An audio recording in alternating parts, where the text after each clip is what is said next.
Alright, today we are here talking Smackdown Live. It just got over 37 minutes ago. Live from Orlando, Florida. Tom Phillips, Corey Graves, Byron Saxton calling the action. AJ Styles comes out first. He says it is the house that AJ Styles built.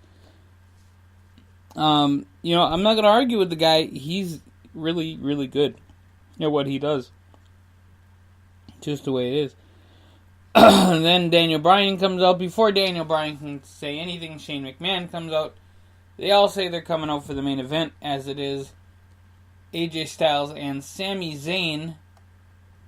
And it's just one big cluster, as you'll see here in a little bit. The announcers show us the brackets for the United States title tournament. They confirm that Xavier Woods and Aiden English are tonight, and the other match will be Mojo Rawley and Zack Ryder. The winners of those two matches will go on to face Jinder Mahal and Bobby Roode respectively. And then the winners of those two matches will go to the Royal Rumble and get the U.S. title. Now here's the thing about that. Aiden English is in it, but not Rousseff. Weird. Xavier Woods is in it.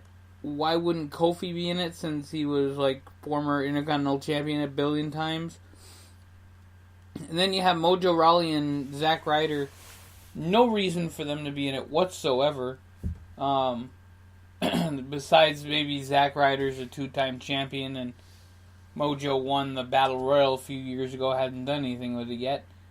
But really, where are we going with this? I don't know. Then comes the first disappointment of the night, the SmackDown Tag Team match. Shelton Benjamin and Chad Gable versus the Usos. I was really pulling for Shelton and Chad. They pull a little switcheroo during the match, and a pinfall victory, and Shelton and Chad win the titles.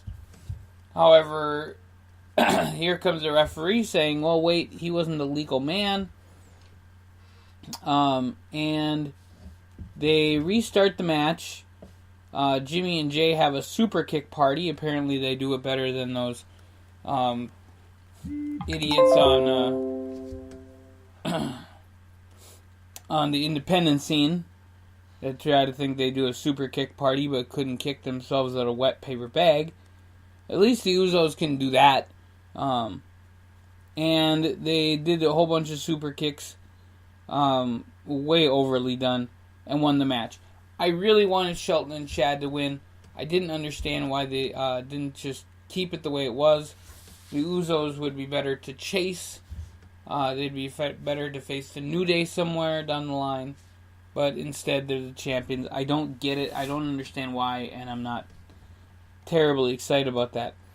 Sami Zayn comes out and is talking with Kevin Owens. And Renee Young asks some questions. Now, here's the thing. I love myself some Renee Young. She is amazing. And I like her on SmackDown better than Raw, because then she doesn't have to be in the way of her husband. I know that, well, she's not really in the way, but the Samoa Joe and her stuff is just too close to home to where it's almost uncomfortable, and it's like you don't really want to watch. Oh yeah, I yawned. I must have watched the Naomi match, or even watched the Usos. Excuse me. But they had a nice little conversation, talked it is the Sami and Kevin show after all. And there you go. Breezango against the Bludgeon Brothers. The match didn't even start. There was an attack before the bell even rung. They destroyed Fandango and Tyler Breeze. Then out comes the Ascension. And the Ascension didn't do anything. They got whooped right away. How bad do you want to make this team look? If you want to have the Ascension versus the Bludgeon Brothers in an actual good fight, hey, go for it. That would be awesome. But they made both teams look really crappy just to push one. So the Bludgeon Brothers stand tall. They should be the tag team champions. I want to see them against the Usos, but how bad does Breezango look? How bad does the Ascension look? The Bludgeon Brothers just came in and they got eaten alive. They didn't even get jobber matches. Come on. So the New Day is backstage. They're all talking. Kofi, Big E are talking. Xavier Woods talking. And they have apparently pancakes. I don't know what the deal is with the pancakes. Hopefully they start selling pancake mix at FYE because they'll make a ton of money. Rousseff and Aiden English come out. They say, of course, it's Rousseff Day. Funniest part was where Big E was sitting there saying, "Don't do it, don't say it, don't say it, don't say it." And then, of course, she says Rousseff Day, and Rousseff blows out the candle, stealing Xavier Woods' wish. So it's pretty funny to me.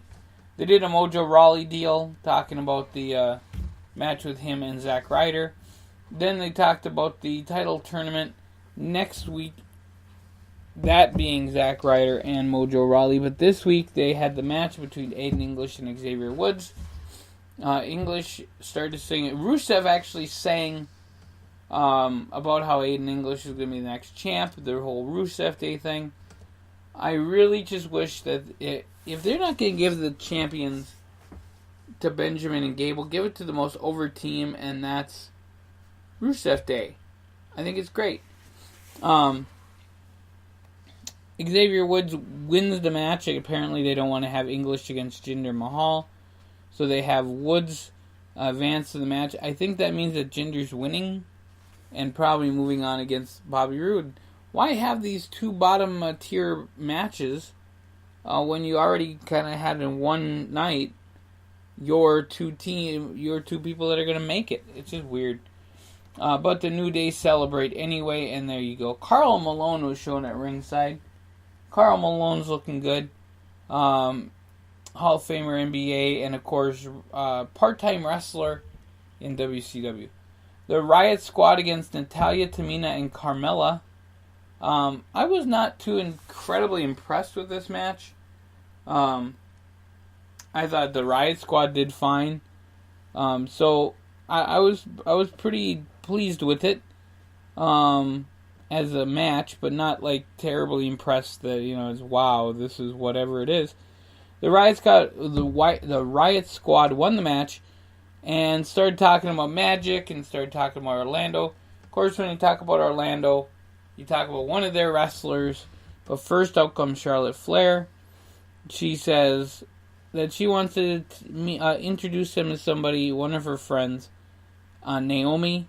Naomi comes out to a pop because she's from Orlando, so obviously her family's there to cheer her on. And then they brought out Becky Lynch. Now, Becky Lynch and Charlotte can take on the Riott Squad 2-on-3 with someone who doesn't know what they're doing in the ring too. And they did.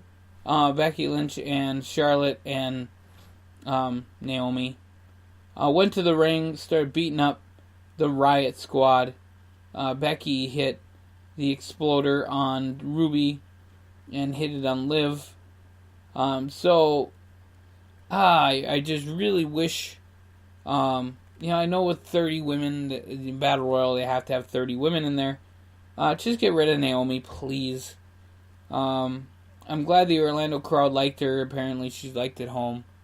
I can't wait to go to an event and with my sign, Naomi is a dumpster fire. There you go. It'll be exciting.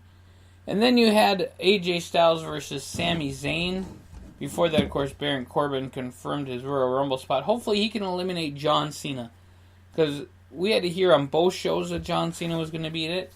He doesn't need to be in it. He needs to retire, go home. Yeah, he needs to just go away. AJ Styles and Sami Zayn were in there. Now, it took forever for the match to start because everyone had their own theme music get into the ring. Once the match finally started, it was a good match. AJ and Sami can work. They're good professional wrestlers. I really thought Sami was going to give up with the calf crusher. I really thought that was the end of the match. And I thought, hey, they're going to give their champion a win on the main show. But no, they give Sami Zayn the non-title win over AJ Styles. And then what happens next? AJ says, well, Shane, Brian, you guys are babies. You guys are, stop acting like children. I'm the champ. You stop screwing around. And Bryan gets all excited and says, "Hey, that's a great idea. We should have you guys defend. We should have you defend against both Sami and Kevin at the Royal Rumble in a handicap WWE title match." First of all, I hate handicap matches. I think it's stupid. Stupid. Oh yeah, and it's stupid. So personally, I would love to see Shane McMahon added to that, just so you can see, just so he can get his revenge in the match. Possibly screw over AJ. If he doesn't screw over AJ, whatever. But I still want to see Nakamura win the Royal Rumble. I want to see him eliminate John Cena first with the Kinshasa, and I want his, I want him to hit the Kinshasa so hard that he flips over the top rope so he's eliminated, and lands hard on like something that's gonna break it and he's done forever. That would be my dream. Nakamura is obviously in line, I think, to be the next WWE champion, and the match will happen, I think, AJ Nakamura WrestleMania. Just one little piece to note, that it is about that time for Wrestle Kingdom 12. Tomorrow I will be doing a Wrestle Kingdom 12 review or preview show, and then the next day I'll be doing a review. One day a preview, the next day a review of the New Japan Pro Wrestling Wrestle Kingdom 12, which is live from the Tokyo Dome. It's on like 2 o'clock in the morning, so you'll still get the Scott Show wake-up call, but then I might go to bed. Just saying. So I'll try to watch it live. If I don't want to know who won. I'll do the wake-up call, I'll do this day in history, and I'll watch some New Japan Pro Wrestling. That's what I'll end up doing. So you guys have a great rest of your day. We'll catch you here real soon on the Scott Show podcast. Thank you for checking out the Smackdown Recap show. I'm sorry it couldn't have been any better. Raw is always the better show for me. Except for when it starts with John Cena, because it's just terrible then. So you guys have a great rest of your night. We'll catch you here real soon on the Scott Show podcast. You guys have a great night.